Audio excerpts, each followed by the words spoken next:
Bismillahirrahmanirrahim. Assalamualaikum warahmatullahi wabarakatuh. Alhamdulillahirabbil alamin wassalatu wassalamu ala asyrafil mursalin wa ala alihi wa sahbihi ajma'in. Qala rabbi shrah li sadri wa yassir li amri wahlul 'uqdatam min lisani yafqahu qawli wasaddid lisani wahdi qalbi bihaqqi sayyidina Muhammadin sallallahu alaihi wasallam. Wa ba'd. Alhamdulillah, syukur pada Allah Subhanahu wa taala. Pada malam ni kita bertemu untuk kita sambung baca. Pada malam ni insya-Allah kita sambung, kita baca Sunan Abi Daud. Pada malam ni insya-Allah kita akan masuk bab yang keempat, bermula daripada hadis yang ketujuh insya-Allah. Cuma sebelum kita start, kita minta supaya Ustaz Musa untuk baca lebih kurang 10 hadis Ustaz insya-Allah, untuk kita ambil keberkatan. Lepas tu baru kita pergi kepada sambungan syarah kepada hadis yang kita nak bincang insya-Allah. Ustaz. Leceh. Oh, leceh pula boleh ke dia?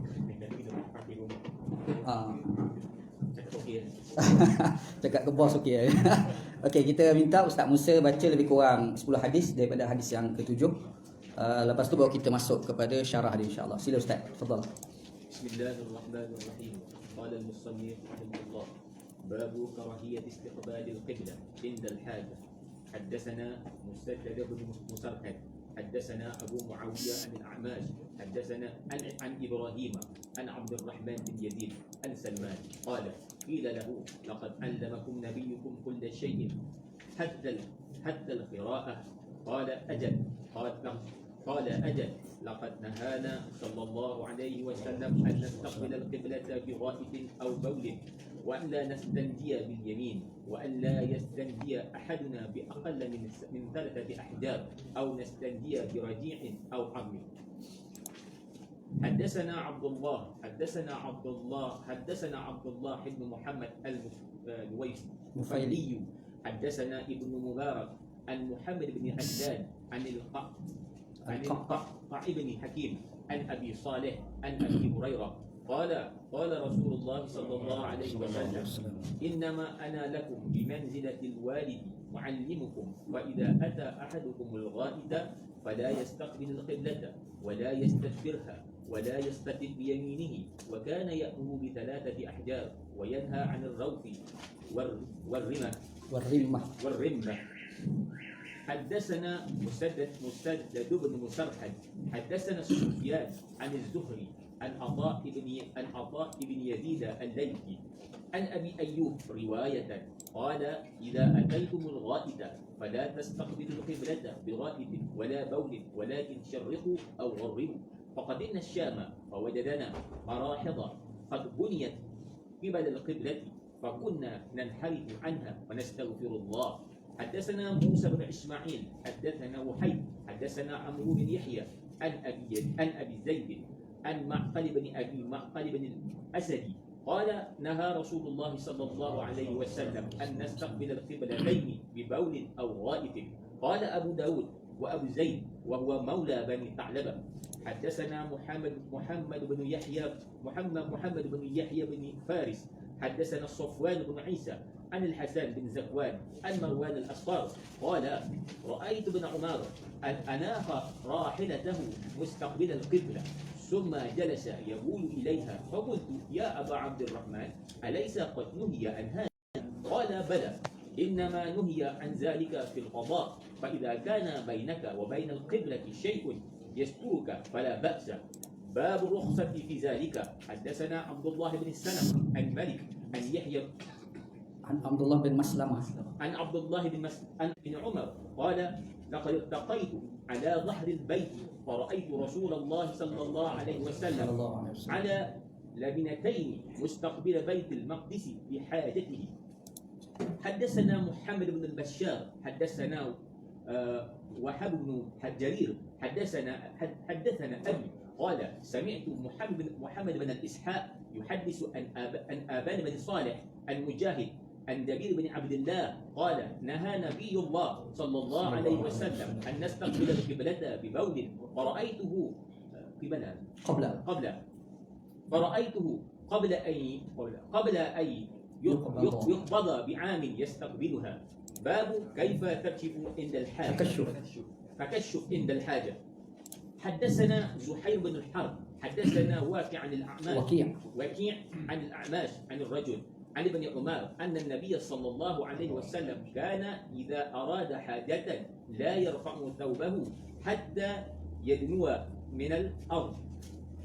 قال أبو داود رواه عبد السلام بن الحق عن الأعماش عن أنس بن مالك وهو الضعيف.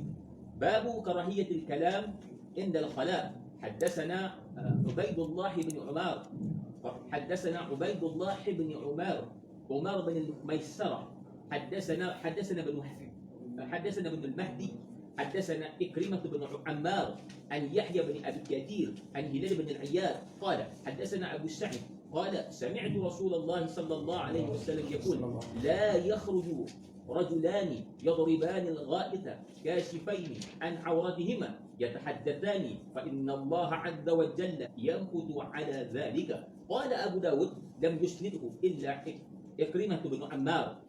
باب في الرجل يرد السلام وهو يبول. حدثنا عثمان وأبو بكر ابن أبي الشيبة قال أبو داود وروي عن ابن عمر وغيره أن النبي صلى الله عليه وسلم تيمم ثم رد على رجل السلام. حدثنا محمد بن المثنى حدثنا عبد الأعلى حدثنا سعيد حدثنا قتادة عن الحسن عن قضير بن منذر أبي ساسان عن المهاجر بن القنفذ أنه آتى النبي صلى الله عليه وسلم وهو يبول فسلم عليه فلم يرد عليه حتى توضأ ثم اعتذر إليه فقال إني كرهت أن أذكر الله عز وجل إلا على دهر قال على طهارته أو قال على طهارته.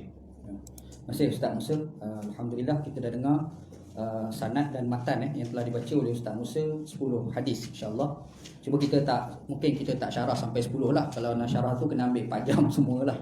Kan? Insya-Allah kita akan cuba kupas kadar yang kita sempat lah pada malam ni insya-Allah. Baik. Kalau kita tengok balik, kita tengok pada hadis yang ke-7 bab yang ke-4. Kita ulang balik apa yang telah kita kupas dalam perbincangan kita yang lepas.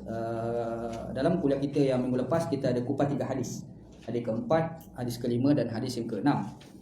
Kita ada cerita tentang 2 hadis daripada sahabat Nabi yang bernama Anas bin Malik dan 1 hadis daripada Zaid bin Arqam radhiyallahu anhu.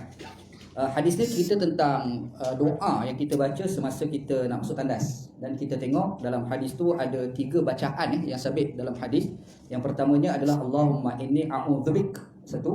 Yang keduanya a'udzubillahi minal khubuthi wal khaba'is, 2. Yang ketiganya adalah bismillahi a'udzubillahi minal khubuthi wal khaba'is. Maksudnya dalam 3 bacaan ini semua ni sabit daripada hadis Nabi sallallahu alaihi wasallam. Cumanya kalau kita tengok ada satu sahaja riwayat iaitu pada hadis yang ke-5 yang tu tidak disandarkan kepada Nabi tetapi disandarkan kepada Anas bin Malik radhiyallahu anhu sahaja Jadi kalau orang belajar ilmu hadis itu dia panggil hadis mauquf. Kita ingat dia ada 3 istilah penting. Yang pertama dia panggil hadis marfu', yang kedua dia panggil hadis mauquf, yang ketiga dia panggil hadis maqtu'. Istilah dia. Apa makna hadis marfu'? Hadis marfu' tu maksudnya sahabat Nabi dia ambil terus daripada Nabi sallallahu alaihi wasallam. Maksudnya Anas bin Malik kata, aku dengar Nabi sendiri baca. Faham? Ada satu lagi ni sahabat Nabi cerita, aku baca. Faham? Bila aku baca, sahabat Nabi baca, bukan Nabi. Yang tu dia panggil hadis mauquf. Istilah dia lah. Mauquf ni daripada kalimah waqaf. Waqaf ni bukan tanah wakaf tu, bukan. Waqaf ni berhenti. Berhenti tu kan. Kita pun bila belajar Quran ada istilah waqaf. Jadi mauquf di sini terjemahan dia terhenti pada sahabat. Macam tu Ada pula yang ketiga dia panggil maqtu'. Daripada kalimah qata'a. Qata'a ni makna potong. Maqtu' terpotong. Maksudnya perkataan tu sampai ke tabi'in dia. Dia tak sampai kepada sahabat, dia tak sampai kepada Nabi sallallahu alaihi wasallam.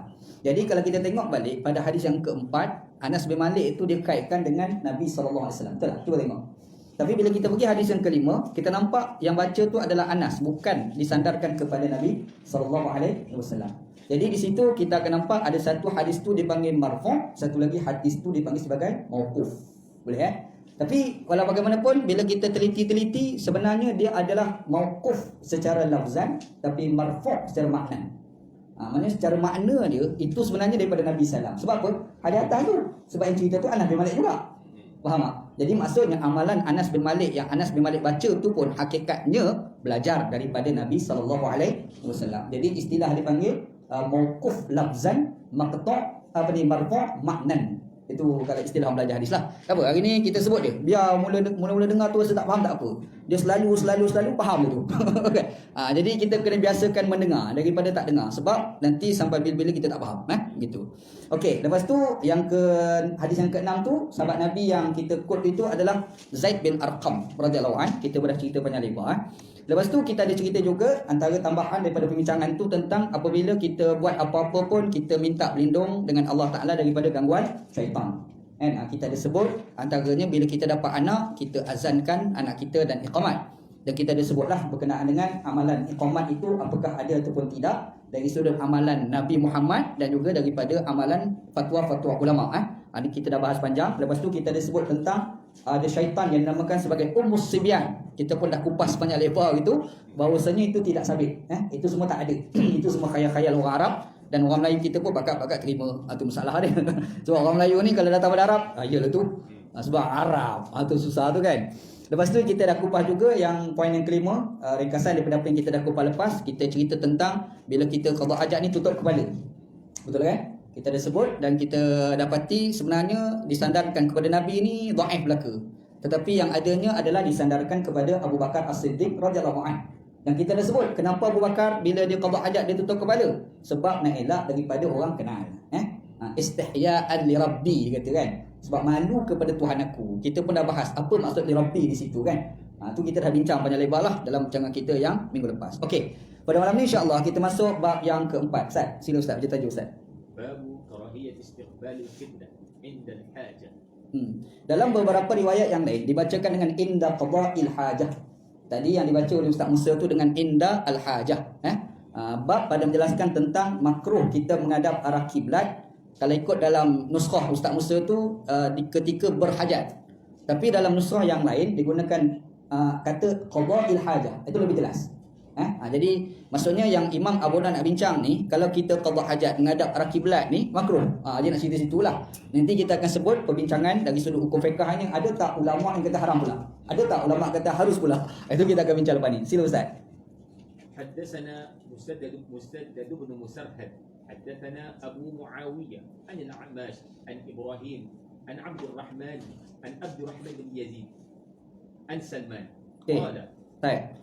Yang pertamanya Musaddad bin Musarhad. Ini adalah guru Imam Abu Dawud dan kita dah ulang banyak kali. Kita tengok dalam hadis yang kedua dan hadis keempat. Kita dah sebut nama guru yang sama. Cuba tengok balik hadis kedua keempat, orang yang sama lah. Maksudnya ini adalah guru Imam Abu Dawud dan kita dah bincang panjang lebar. Kemudian dia ambil daripada Abu Muawiyah. Tadi isu tu orang Kufah. Lepas tu Al-A'mash. Al-A'mash tu adalah gelaran dia. Nama betul dia adalah Sulaiman bin Mihran Al-A'mash. Itu nama betul dia.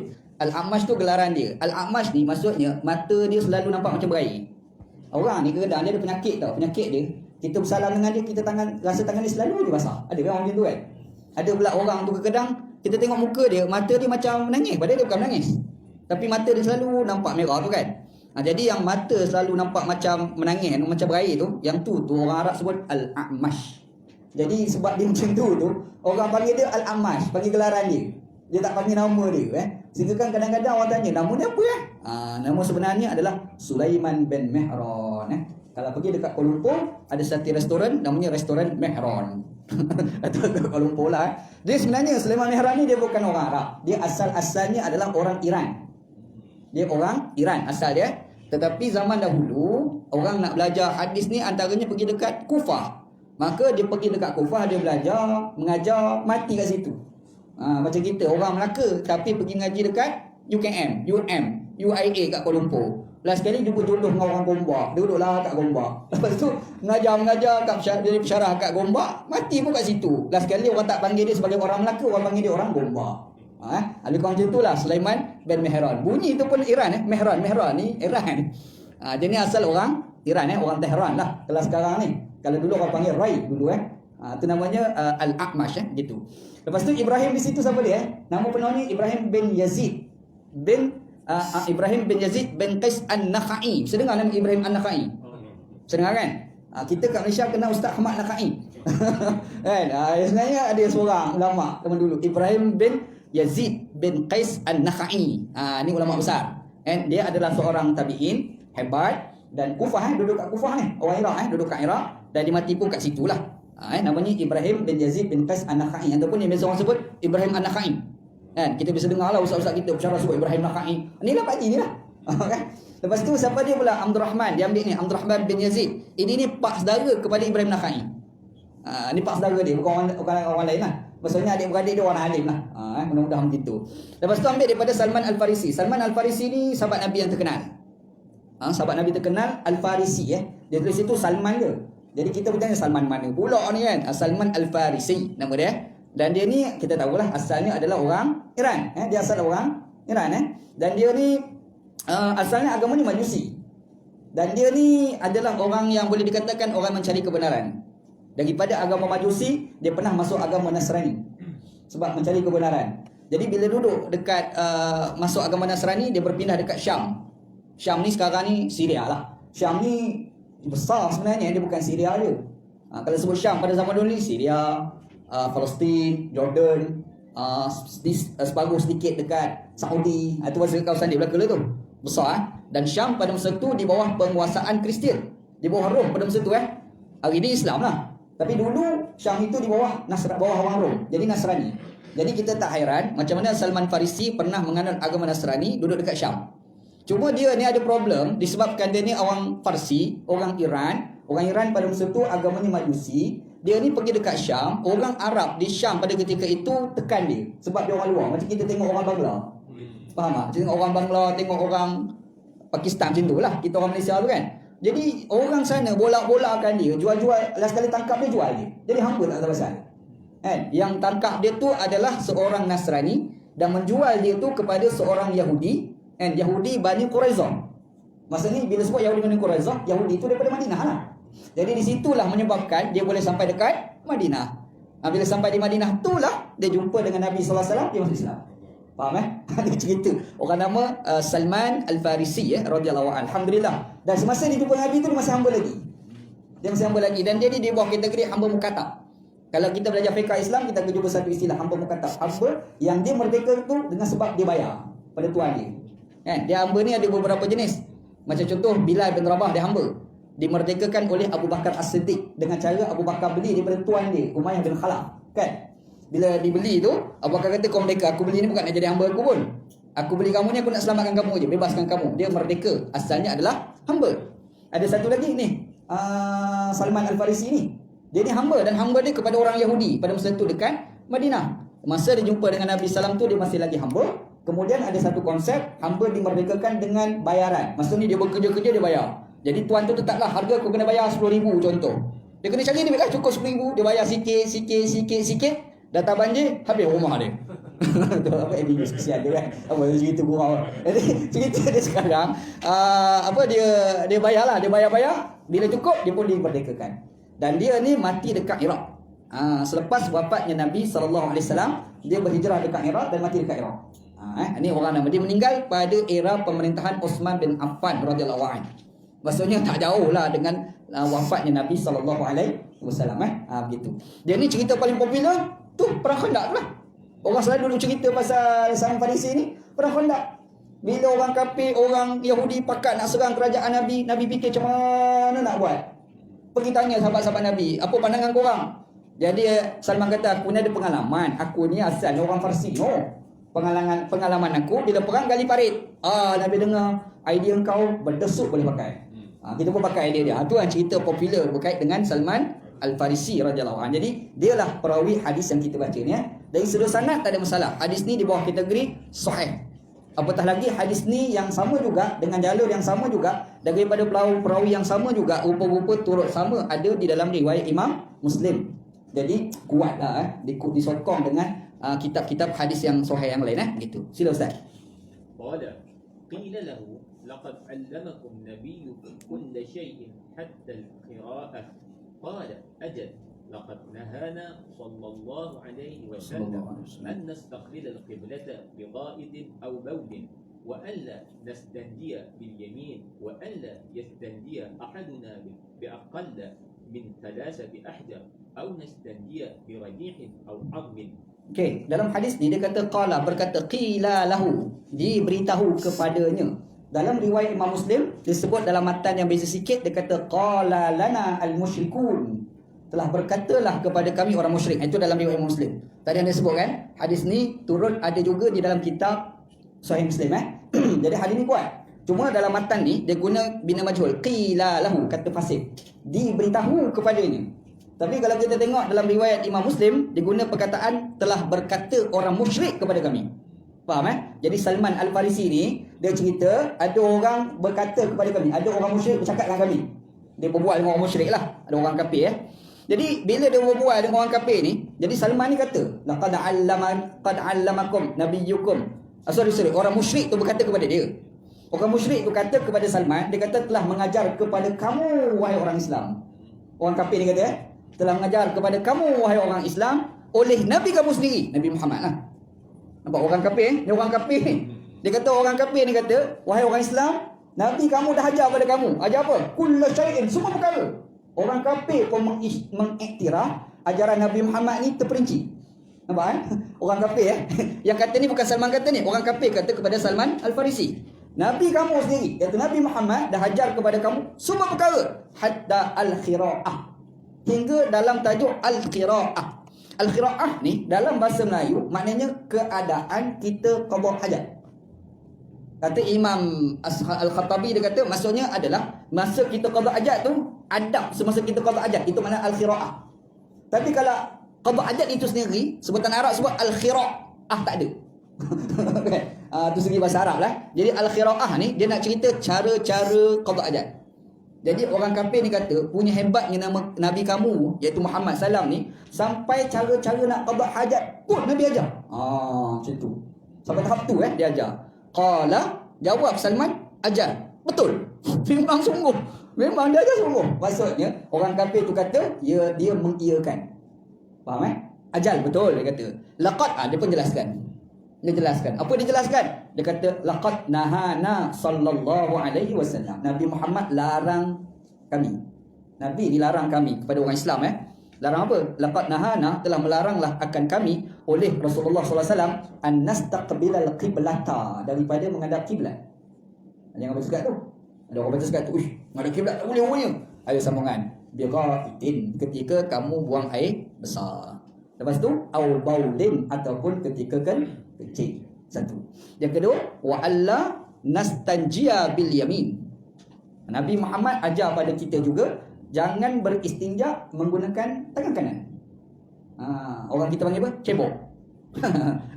Jangan cebok guna tangan kanan. Dua. Yang ketiga, wa alla yastanjia ahaduna, bahwasanya tidak beristinja seseorang di kalangan kami, di kalangan kita, bi aqalla min salasati ahjarin, kurang daripada 3 biji batu. Istinja guna batu tu kan, jangan guna kurang 3 biji, kena 3 biji ke atas. Okey. Au nastanjia bi raji'in au asmin, ataupun beristinja menggunakan tahi ataupun menggunakan tulang. Nampak? Apa perkara tu disebut oleh Nabi sallallahu alaihi wasallam. Jangan larang, Nabi Muhammad larang qada hajat menghadap arah kiblat. Yang kedua, Nabi sallallahu alaihi wasallam larang kita beristinja menggunakan tangan kanan. Yang ketiga, Nabi Muhammad SAW tak bagi kita beristinja menggunakan batu tu kurang 3 biji batu. Yang keempat, Nabi Muhammad SAW kata kalau kita nak istinja ni jangan guna tulang dan jangan guna najis. Faham Lepas tu kita fikir macam mana nak guna najis, nanti kita detailkan insya-Allah. Okey, hadis ni antara pengajaran yang kita boleh ambil yang pertama, menghadap kiblat ni semasa qada hajat hukum dia apa? Kalau kita tengok dalam matan hadis, nampaknya yang dikatakan oleh Salman yang cakap dia kata nahana, melarang akan kami. Bukanlah Nabi kata jangan, tak. Dia satu tu Nabi kata jangan.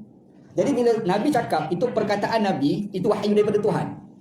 Tapi ada satu lagi, Nabi larang. Dan sahabat Nabi kata Nabi larang. Nabi bila guna larang itu tafsiran daripada Salman Al-Farisi. Faham? Maka di sini bila sebut larangan ni apa? Tu soalan dia. Jadi larangan ni dia ada dua. Sama ada larangan tu haram ataupun makruh. Kita tengok tajuk bab yang dibuat oleh Imam Abu Daud, dia guna kata karahiyah. Betul? Nampak Jadi Imam Abu Daud tu dia secara peribadi berpendapat hukum istinja yang dikatakan menghadap arah kiblat itu makruh. Sebab tu kita boleh tahu fiqh imam hadis ni kat tajuk bab tu tak? Kan? Serupa mana-mana pun baca Sunan Tirmizi, baca Abu Dawud, Bukhari, serupa je. Nak tahu fiqh imam hadis ni, tengok pada tajuk dia. Kat tajuk tu dia bagi jawapan dah sebenarnya. Tetapi kita tak nafikan di sana ada ulama kata haram, ada.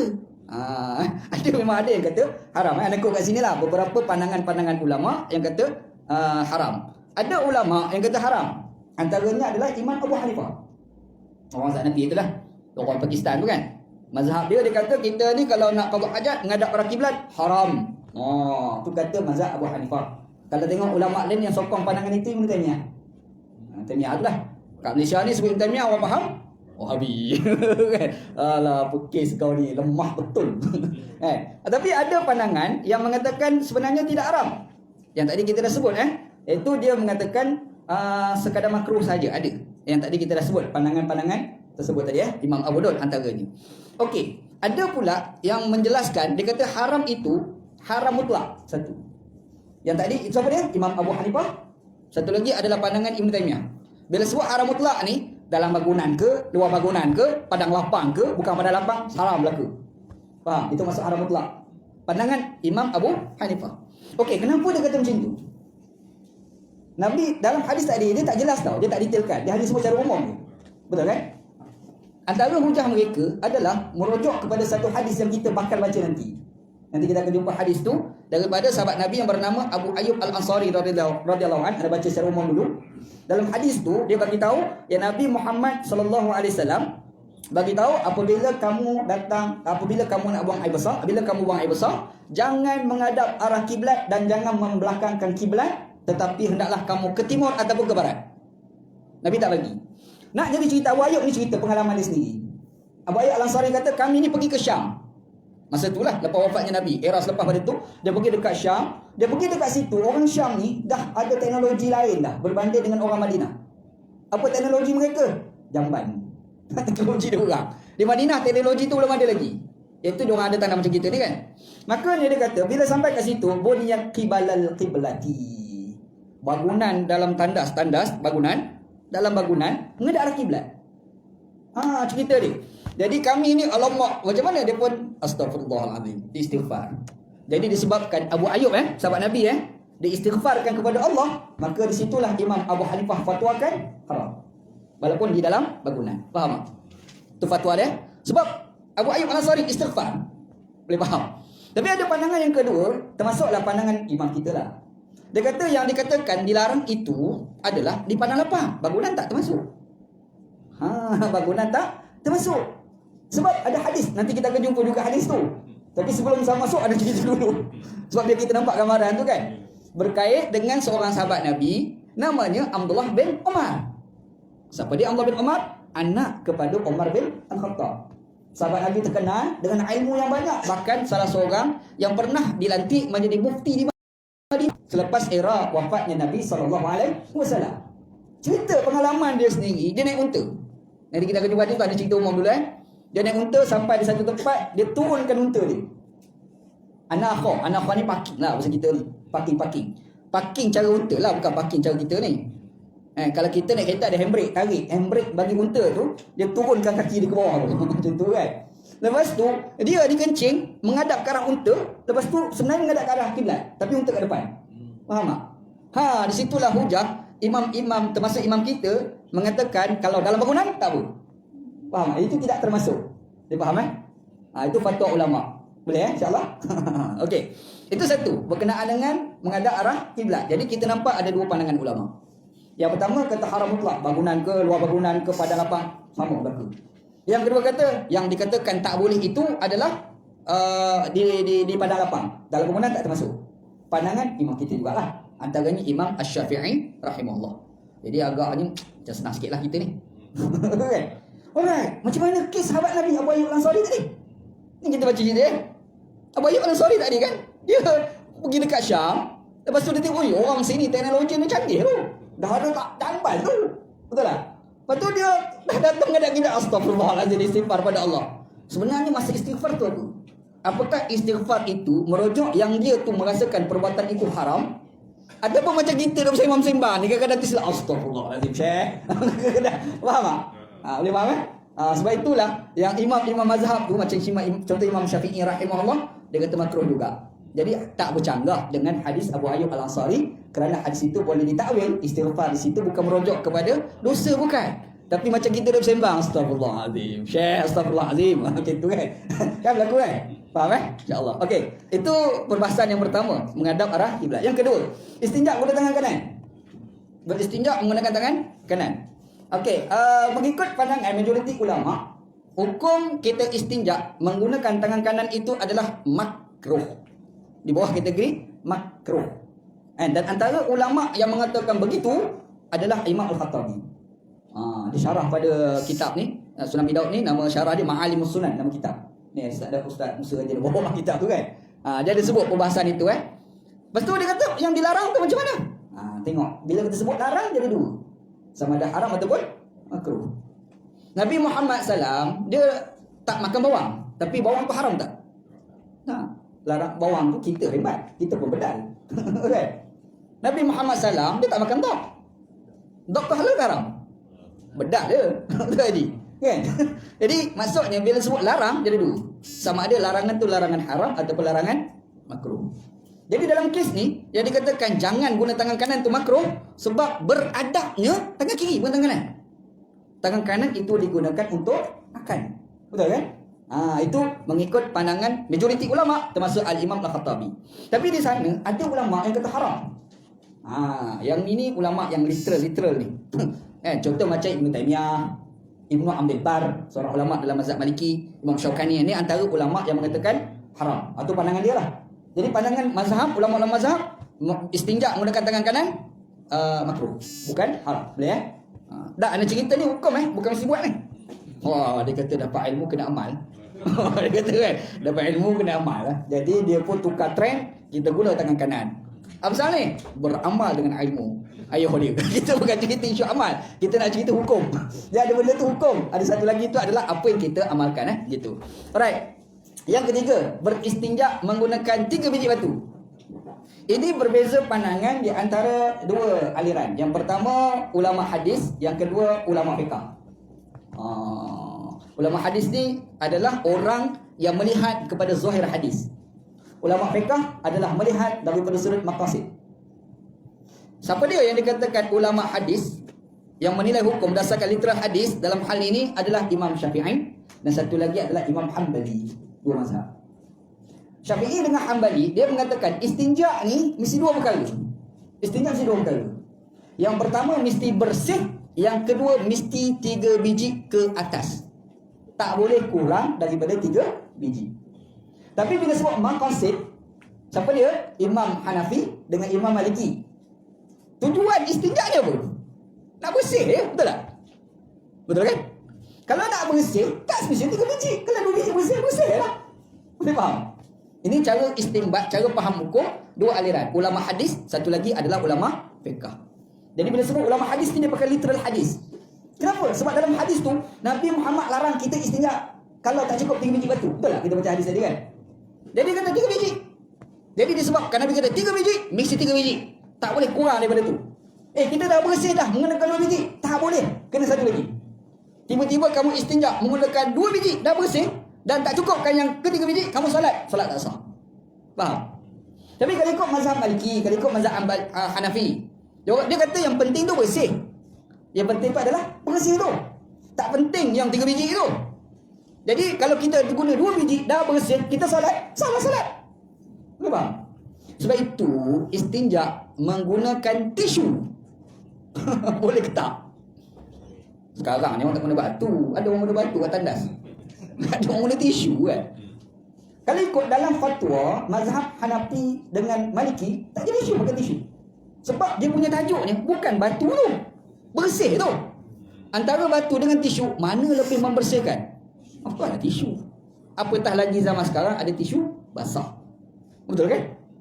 Nampak? Jadi pada pandangan Syafi'i, Hanbali satu pandangan, satu lagi pandangan Maliki dan juga Hanafi berbeza. Satu dia kata mesti 2 perkara, bersih, satu lagi mesti 3 biji. Tiba-tiba pula 3 biji tak bersih, kena sampai bersih lah. Sebab tu dua tajuk tadi tu.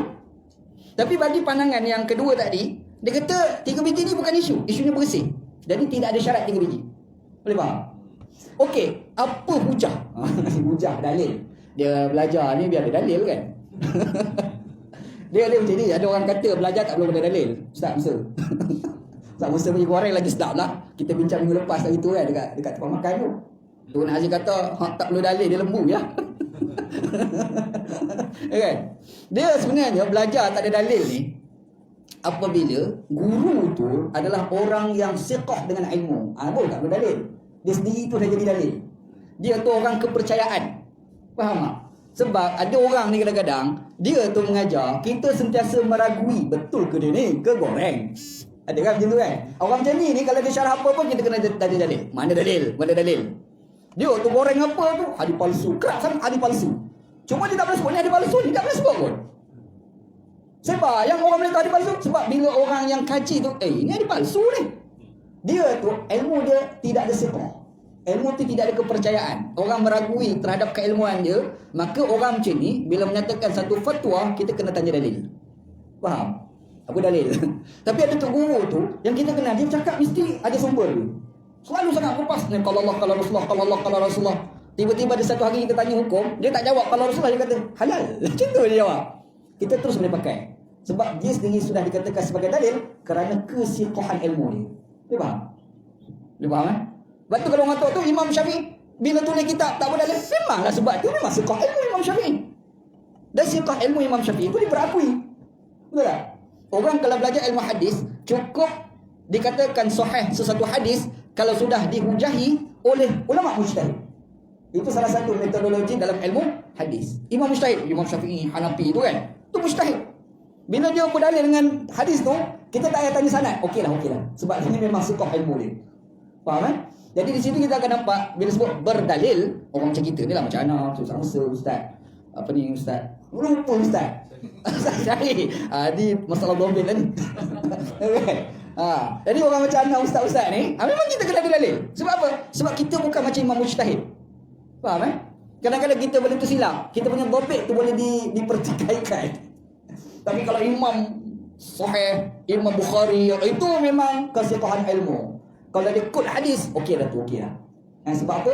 Kesiqahan ilmu itu sudah cukup mengatakan dia adalah dalil. Faham kan? Itu salah satu. Jadi masalah yang kata tak perlu dalil, yang dia tu orang cukup ragui. Dia tu yang kaki hadis palsu tu lah, tak perlu dalil. Dia cakap tak perlu dalil tu sebab dia nak cerita hadis palsu tu je. Kan? Banyak masalah lah dia kalau dia tak cerita hadis palsu nanti tak laku pula. Dia kata kita ni belajar tak perlu dalil. Dia katalah. Tapi orang macam kita perlu ada dalil. Orang macam Ana perlu ada dalil. Kalau nak cerita apa? Ustaz, dalil. Macam tu. Itu pun Imam Abu Hanifah pernah sebut tau. Imam Abu Hanifah kata, jangan kamu terima pandangan aku illa bidalili, kecuali dengan dalil aku. Imam Abu Hanifah, Imam Mazhab kan. Dia sendiri kata, jangan terima aku punya pandangan kecuali dengan dalil aku. Bawa mana dalil? Itu Imam Abu Hanifah. Dia ada kesiqahan ilmu Tiba-tiba kita haprak ni kata tak payah dalil.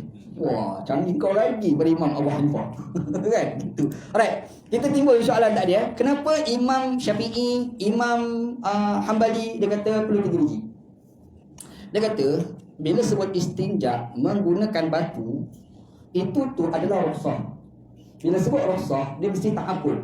Dia mesti satu benda berbentuk ibadat. Faham? Contoh, Imam Al-Khattabi buat contoh, apabila kita sebut orang perempuan dah diceraikan oleh suaminya, kena tunggu 3 kali turut. Kita pun tanya, kenapa nak tunggu 3 kali turut? Tujuannya adalah bara'atul rahmi, rahimnya bagi bersih. Kalau macam itu sekali cukup lah. Sekali haid cukup lah kan? Tak payah 3 kali suci, 3 kali haid, tak payah. Sekali pun dah cukup kan? Sebab dia kata, ta'abbud tu, agama tu. Faham tak? Agama tu. Macam kita basuh najis anjing 7 kali basuh. Salah satu air tanah. Kenapa nak 7 kali? Padahal sentuh anjing bukan nampak pun. Betul? Tapi kenapa 7 kali? Dia panggil ta'abbud istilah ni. Ta'abbud ni kita buat kerana itu diajar. Itu yang diajar oleh Nabi SAW. Itu diajar oleh wahyu. Bila sesuatu itu diajar oleh wahyu, maka ia dipanggil sebagai ta'abbud. Jadi kalau orang perempuan yang diceraikan oleh suaminya, rahim dia dah bersih dah, dengan satu haid pun dah cukup dah. Tapi kenapa 3 kali? Ta'abbud. Maka demikian juga dalam hadis ni. Kena 3 kali 3 biji batu. Faham Adapun bujang dalam pandangan Imam Hanafi dan juga Imam Maliki kata bersih je yang penting tu. 3 biji tu tak bukan isu sebenarnya. Apa dalil dia? Dia buat mari satu hadis Nabi SAW. Ada dalil. Pokok ni bukan jalan-jalan Kita tengok dia beza tu, tapi dia punya dalil kita pun boleh tahan juga. Dia buat mari satu hadis. Hadis ni dalam Sahih Bukhari pun ada daripada sahabat Nabi bernama Abdullah bin Mas'ud radhiyallahu anhu. Abdullah bin Mas'ud ni, Abdullah Mas'ud radhiyallahu anhu ni cerita dia, Nabi Muhammad SAW ni nak qada hajat. Nabi Muhammad SAW suruh dia cari batu untuk Nabi nak beristinja. Dia buat mari 2 biji batu, satu tu tahi binatang yang keras. Dia macam tahi kambing keras tu kan, dia batu kan. Dekat Malaysia tahi kambing kecil tu pergi dekat pergi ke Arab tahi keldai. Semua macam batu tu. Dia kalau kering tu kita baling kena dahi benjol. Itu tahi keldai tu kan. Dia keras macam batu tu. Dia bawa yang tu lah dia bawa. Dia bagi pada Nabi Salam 3 biji, 2 biji batu, satu lagi kering tu kan. Nabi ambil yang 2, yang satu Nabi buang. Nabi kata hadza riksun, ini najis kata Nabi. Jadi maksud di situ kan guna 2 biji. Betul tak? Maka di situ tu yang disimpulkan oleh Imam Abu Hanifah, Imam Maliki, sebenarnya bukan isu 3 biji tu. Isunya adalah bersih tu. Faham jadi tak timbul isu 3 biji. Kalau nak guna 3 biji itu pahala lebih tu. Bukan tajuk pembersihan. Boleh faham Jadi kalau ikut mazhab dia, apa implikasi hukum? Kalau kita ikut dalam mazhab Hanafi, kita ikut dalam mazhab Maliki, orang tu istinja guna 2 biji, bersih, solat dah sah. Faham? Tapi kalau ikut mazhab Syafi'i tak sah. Sebab disyaratkan mesti 3 biji ke atas. Boleh faham? Nampak implikasi hukum. Namun begitu, pandangan Imam Abu Hanifah, pandangan Imam Malik dibantah. Ada ulama bantah. Dia biasalah tu ulama kritik tu sihat sebenarnya. Yang tak sihat ni kita. Bukan kritik, siap label lagi. Wahabi. Dia pun Wahabi kat kita. Wahabi tegur apa baca Imam Abu, pandangan Imam Hanafi kan. Jadi orang jawab, dia kata sebenarnya kalau kita tengok dalam hadis riwayat Imam Ahmad dan Tibrani, cerita hadis tu ada sambungan rupa-rupa ni. Cerita hadis yang cerita Nabi dia bagi 3 biji, 2 biji batu, satu tahi yang Nabi buang tu kan. Dalam riwayat Imam Ahmad dan Tibrani didatangkan tambahan cerita Ibnu Mas'ud malu sebiji lagi bagi 3 biji juga lah. Faham kan? Jadi dia kata Imam Abu Daud, Imam Abu Hanifah, Imam Maliki ni dia kena baca tambah sikit hadis tu. Dia faham kan?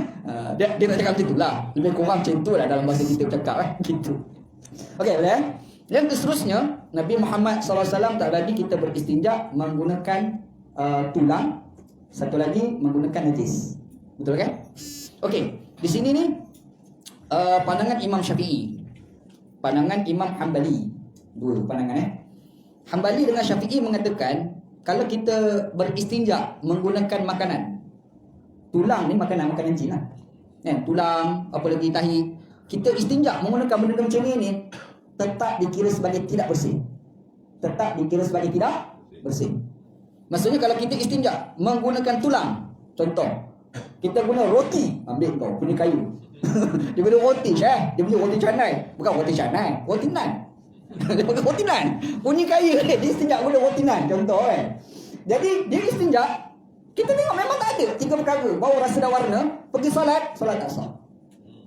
Faham Sebab dia kata yang dimasukkan dalam hadis ni bermaksud tidak bersih. Tapi berbeza dengan pandangan 2 mazhab berbaki tadi, Imam Maliki dengan Imam Abu Hanifah. Dia pergi pada maqasid. Dia kata sebenarnya bersih, tetapi perbuatan itu haram. Faham? Yang dilarang oleh Nabi itu adalah haram. Tapi kalau kau buat juga sah, bersih, tapi haram, berdosa. Dia faham? Kita di solat, ada benda kadang-kadang kita solat, yang kita buat itu solat sah dan haram dan membatalkan solat. Contoh ada buat dalam mazhab Maliki, dalam mazhab Hanafi, kita solat, kita pakai kalabu tutup buku lali. Ni tutup buku lali tu kan. Kalau ikut dalam mazhab Hanafi, solat itu sah tetapi haram. Kenapa? Sebab ada hadis yang Nabi Muhammad SAW kita tutup atas kain daripada buku lali. Solat sah tapi haram. Tapi ada tak perbuatan yang kita buat dalam solat haram dan tak sah solat? Ada. Bila? Makan, bercakap, itu semua membatalkan solat. Haram dan batal solat. Boleh faham? Jadi bila kita bangkitkan isu tadi, menggunakan makanan contoh, menggunakan tulang contoh, menggunakan tahi sebagai contoh, sekarang kita guna tu hilang semua 3 perkara, bau, rasa, warna hilang. Jadi istinja tu sah ke tak? Bersih tak? Bersih. Tapi perbuatan itu haram. Maksudnya, kalau kita ikut dalam mazhab Hanafi, kalau kita ikut mazhab Maliki, kita guna roti, kita istinja tadi, bersih, buatan haram, kita pergi solat sah. Sah. Faham beza dia? Dia faham Semua dia membaca hadis ni. Dia faham? Bukan. Faham? Berapa perkara dah kita belajar daripada hadis tu. Banyak benda lah yang kita dah belajar daripada hadis itu. Boleh InsyaAllah. Cuma di sini kalau kita tengok dalam komentar Imam Al-Azim Al-Abadi, dia ada bangkitkan sebenarnya Nabi Muhammad SAW tak bagi kita qada hajat menghadap arah kiblat tu. Kenapa? Kita bagi kat soalan kenapa. Dia panggil manat. Manat. Sebab apa? Ada ulama mengatakan yang tak boleh kita menghadap arah kiblat ni semasa qada hajat ni adalah faktor terbuka aurat. Sebab bila kita kat padang lapang, kita buang air besar, air kecil menghadap arah kiblat, itu tu takut laluan orang nampak. Faham tak? Dengar azan dulu. Baik. Bila Nabi Muhammad SAW larang kita qada hajat menghadap arah kiblat dan membelakangkan kiblat, maka di situ ada seorang ulama dibangkitkan sebenarnya yang Nabi Muhammad tak bagi ni kenapa? Dia andaikan dua. Apakah kerana aurat terbuka ataupun faktor kerana menghormati kiblat? Itu semua satu soalan. Jadi dia bahas antara yang dibangkitkan adalah apabila kita bersetubuh dengan isteri dalam keadaan menghadap kiblat, boleh ke tak boleh? Itu semua sepakat ulama kata boleh.